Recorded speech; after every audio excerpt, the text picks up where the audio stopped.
Hi, I'm Lysander. This is Lover of Green Video Games, or LOGvg. Today's review, Splatoon 2 on Nintendo Switch, 1 year later. Splatoon 2 is a quirky third-person shooter that hooked a wide fanbase even before it was released. You play as a squid kid, a kid with the ability to switch between humanoid and squid forms at will. For most of the game, your goal is to splat those squid kids and get them off your turf.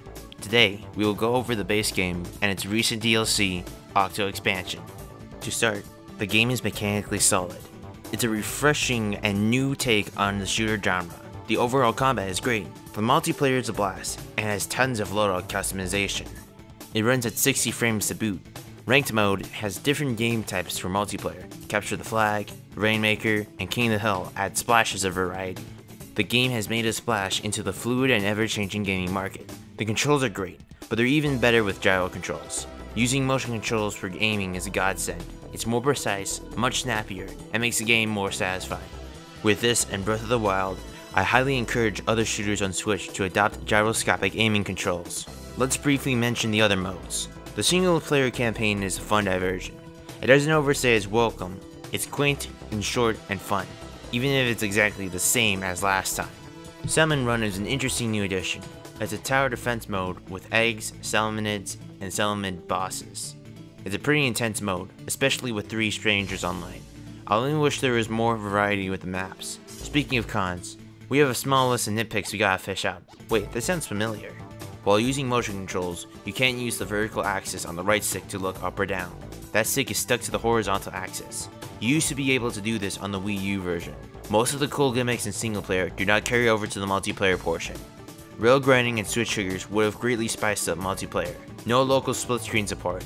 I wouldn't have minded a reduced frame rate if it meant splatting my brother. The main hub is locked at 30 frames, while 95% of the game runs at 60.